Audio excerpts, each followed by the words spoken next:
Ahoy, and welcome. This is Admiral. Tupí or not Tupí? That was the question answered by the weeks-old announcement of the new DLC, TLC, that revealed the upcoming edition of these hamlet dwellers who will shake spears when added to the AoE2 roster in February. I don't know the exact number of civilizations we'll end up with in AoE2, but it's going to be at least one Brazilian. As the one incoming civilization that wasn't on my top list for South America, for each entry of which I did a brief historical overview and civilization sketch, including possible unique units, bonuses, and overall strengths and weaknesses, thought I'd get one out for the Tupis as well. Now, to be frank, in some ways, Tupis seem like a pretty radical fit for a ranked civilization in AoE2. Let's just say they don't quite feel like two peas in a pod next to any of the existing civilizations in terms of military technology or government organization, and might be the roughest match for the technology tree even relative to existing and other hypothetical American civilizations, although I'm going to qualify that in a bit. But as such, they should perhaps have the most severe gaps in their technology tree, but of course compensated for with appropriately strong bonuses for gameplay. I also don't think they're the most unfitting civilization overall. That dishonor goes to the Three Kingdoms factions. Dishonor! Dishonor on you! Dishonor on your cow! Which of course deviated greatly from the traditional time frame and scope of civilizations, and which I continue to think ought to at least be reworked into more fitting medieval civilizations. But I digress. Even in the worst case, I expect that this DLC will still be a better love story than Twilight, and a better AoE2 story than Three Kingdoms. Despite some reservations, I am happy that they did in fact make a South American DLC with a new architecture set after all these years, and I think it's awesome that a lot of players, particularly from Brazil, are excited about the Tupis. First off, let's talk about what the Tupis would represent when it comes to AoE2. At its most specific and best documented, Tupí usually refers to these Atlantic rainforests and coastal tribes such as the Tupinambá, Tupiniquim, and others that were documented by Europeans from about 1500 AD, at which time their estimated population was at least 1 million, although they faced an apocalyptic demographic collapse during the 1500s in consequence of that European contact. The Tupí campaign will feature the intertribal conflict between at least two of these coastal tribes, the Temimino under Arariboya, allied with the Portuguese, and the Tamoyos on the other side, allied with the French. So it's a solid choice from the perspective of civilization diversity. Some related groups existed further inland, and the Tupí proper at one point had a deeper Amazonian origin before many of them migrated towards the coast, and they were more populous and plausibly more organized in the pre-contact era, especially around 1000 AD. By around 1500, there were scattered Tupí groups beyond the coast, but much of the interior was inhabited by Tapuyas, a blanket term for various non-Tupian peoples. In its wider sense, Tupí or Tupi-Guarani can refer to a very broad ethno-linguistic designation that covers a major spread of territories in South America, especially in modern Brazil. And I think the civ is intended at least in this sense, similar to how Dravidians are not an ethnicity or a political entity, but a large linguistic umbrella. In the absolute most expansive possible sense, you might also consider the Tupis as a mega-umbrella civilization or stand-in for vaguely adjacent forest or Amazonian civilizations, some of which were more advanced and organized, but also more remote from recorded history, in a way that makes them far less likely to be added as separate civilizations. And there were such Amazonian high cultures, although we have very limited understanding of their history, even relative to other South American contemporaries. They didn't build with stone, and the jungle is extremely efficient at cannibalizing the organic materials that they used. But we do know about them from surviving earthworks, roads, and evidence of agroforestry and other land management technologies. So I think it's fine to draw lightly on inspiration from these, as there would have been some shared culture and technology, but I want to avoid over-borrowing from distinct cultures that could still be plausibly covered by future civilizations. Leading into groupings by language family, for example, a Carib umbrella could cover the upper Xingu's Curicuro network of large fortified circular plaza villages, as well as obviously representing some Caribbean island peoples, and a similar case can be made for Arawakan speakers covering their respective South American and Caribbean sites. And they're probably the best large umbrella fit to cover the Marajó island culture. I've also seen Ecuador's Upano Valley culture with its high population and urban sophistication conflated with Tupí achievements, but that one is really off base. Notwithstanding their limitations, and remembering that Tupis were more numerous pre-contact, the Tupis are of course a good choice in terms of recorded conflicts with Europeans within the time frame, and coverage of a vast area that was previously entirely unrepresented. Now, let's get into a discussion of possible Tupi civilization design, beginning with economic bonuses. Mining bonuses are pretty well off the table. The Tupis did not build with stone, which was scarce in much of their territory, nor did they mine or work in gold or silver, or even trade for it much that we know of. If there was ever a civilization to miss 3 or 4 out of 4 mining camp technologies, it would be either the Mapuches or the Tupis, in contrast to the Muiscas, who also weren't known for stonemasonry, but were famous goldsmiths. Gold wasn't even discovered in Brazil in significant quantities until the 1690s in Minas Gerais, a bountiful source of many minerals, but not one that had been previously exploited. Even so, the Tupis did have and use commodities that were prized by themselves and others, including colorful tropical feathers from birds such as parrots, macaws, toucans, and guaras. Just one more for exotic bird bingo. I am loving this. As well as plant medicines, dyes, fruits, and tree products, and of special interest to the Europeans, Brazil wood, which they traded to the Portuguese and French. The series of intermittent conflicts between these European powers over the course of a century, and at the heart of the Tupí campaign, is sometimes referred to as the Brazilwood Wars. To represent these valuable forest goods, and especially Brazilwood, the first bonus would be that they receive 3 gold for every tree harvested.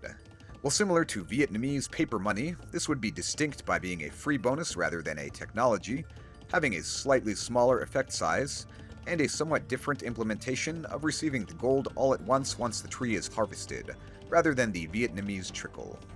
The environmentalists won't like this one, but the historical tie-in was irresistible, and it seems fitting to have a bonus that relates to the original naming of the country most associated with the Tupis. Precious woods like mahogany and Brazil wood were among the things I specifically mentioned hoping to see in my early video about a South American DLC. So this is a nice bonus, especially over the long haul. The Tupis need something more for a decent early game. The other obvious eco boost for them is some kind of food bonus. 2 peas are not nearly enough to feed an entire village, but fortunately the Tupis had other options available. I considered something to represent the intentional creation of Amazonian black soil, a practice that greatly improved the otherwise surprisingly terrible suitability of rainforest soil, by binding nutrients in the earth with charcoal and fertilizer. Although this was more directly connected with earlier peak Amazonian civilizations and the type of intensive agriculture they practiced than with the Tupí per se, and especially the coastal tribes that will be emphasized in the DLC, it is extremely widespread in the Amazon and was used by the Tupis, surely a key factor in their pre-contact population expansion. If I wanted to reference this exclusively, I would have gone with something like reseeded farms are 25% more productive, but I went with a broader bonus that included black soil, but also refers to other food sources, especially for the focal coastal tribes, taking the form of villagers dropping off 8% more food than gathered. Ultimately a very solid early general food bonus that persists as a respectable farm bonus. However, I would have the Tupis miss crop rotation. In lieu of rotating crops, they rotated their villages every several years as semi-nomads when the soil became less productive. In the Mapuche sketch, I included a plantable and appropriately reskinned forage bush variants to replace farms, which might even be a shared object like a fruit tree, and which Tupis and any hypothetical future Amazonian civilizations could justifiably have as a fruitful supplement to farms.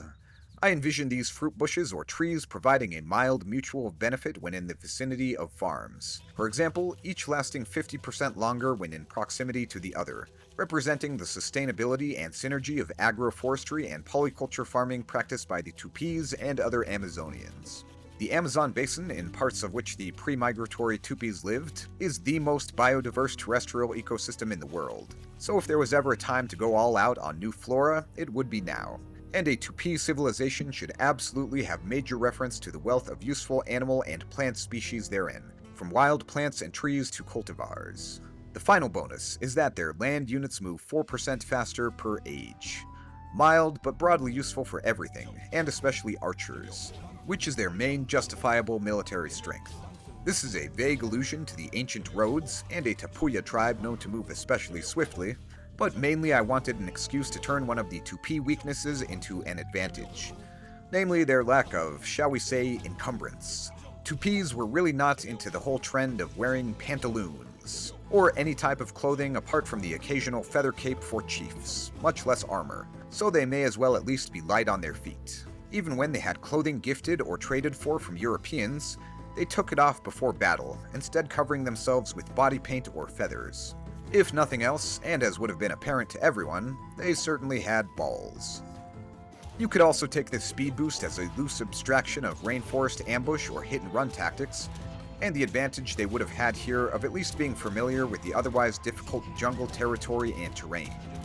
I've seen people suggest the bonus of walking through trees, which I think is a bit too bizarre mechanically, and either too situationally strong or useless. So this is a much more basic, but broadly more useful form of a similar idea. Returning to armor, or lack thereof, I would have them miss the last 2 infantry armor technologies and the last archer armor tech, but they would at least have the full fletching line of technologies, which brings us to their unique units. Obviously it should be an archer that shoots poisoned arrows. That was my first thought for an application when damage over time was added, before we had the details of how it would be used in 3 Kingdoms. And it makes far more sense to me than bleed damage that only applies to wounds from one type of sword. You're hit. You're bleeding, man. I ain't got time to bleed. I'm expecting this archer to be kind of like the plumed archer, but less tanky and with higher damage per second from the poison. Oh, right, the poison. Tupí archers were praised as having an impressive fire rate and high accuracy, and along with other Amazonians had much more of a focus on archery than most Andean adjacent civilizations. So I would give them all of the archer upgrades, except as I've said the last armor, and of course they are perfectly justified in having a hard-hitting unique archer. Next up, for unique techs, I would call their first one Pohanyana, a Guarani term for herbal medicines, with which the highly related Tupis were very familiar as well.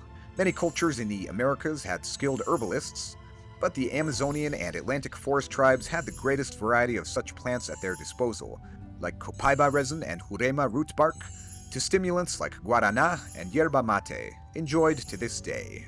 The effect of this tech would be regeneration, admittedly a very heavily used bonus or technology effect, but not yet used in the Americas. And unless a more specifically Amazonian civilization is added, this may be the best possible fit. This would be distinct from other regeneration technologies by applying to all biological units, that is, all non-siege land units. It would also be implemented as a percentage of maximum hit points, perhaps 20% per minute, rather than a fixed number of hit points per minute like most other effects, making it more distinct and more balanced for high gold, low hit point units like archers, and more useful for higher hit point units like infantry, where the intent is to offset their general lack of armor somewhat, although this will only have a minor effect in sustained combat.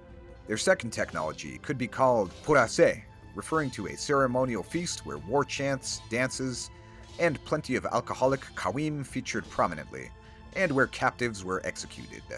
If you found it palatable, you could use this as an opportunity to reference anthropophagy, also a key feature, but I find it more tasteful to take this in the broader direction of a general military bonus, emphasizing their nearly constant ritual warfare, linked to this type of feast. As such, my effect for this would be that infantry costing gold are 20 gold cheaper. Apart from their archers, it really doesn't make sense for Tupis to have powerful soldiers, even relative to other American civilizations.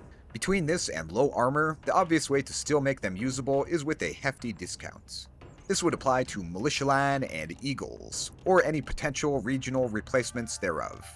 For swordsmen, or perhaps a club or maceline reskin as we've talked about, they would have the same 0 gold cost as Malay swordsmen, but without the added food penalty, but would miss more technologies, certainly the last 2 armor techs and perhaps even blast furnace for their 2-handed clubmen. For eagles, which again may or may not be replaced with the regional, but using them as an abstraction for now, they would cost 20 food and 30 gold, but miss the elite eagle upgrade, although they would move nearly as quickly from the civilization bonus and would regenerate slowly. A similar option would be just to reduce the cost and training time of all infantry by a large amount, say 25 to 35%. An alternative direction for their Imperial Age technology would be something to represent trade with the French and Portuguese, and which would be a credible way to catch up on some missing technologies or units, and especially hand cannoneers, as both the Portuguese and French provided them with small amounts of personal firearms. If you wanted to stretch this a bit, they might even include bombard cannons to compensate for an otherwise depressing siege workshop. But cavalry and armor techs are not well justified from a historical perspective, and we will be seeing those among the Mapuches regardless.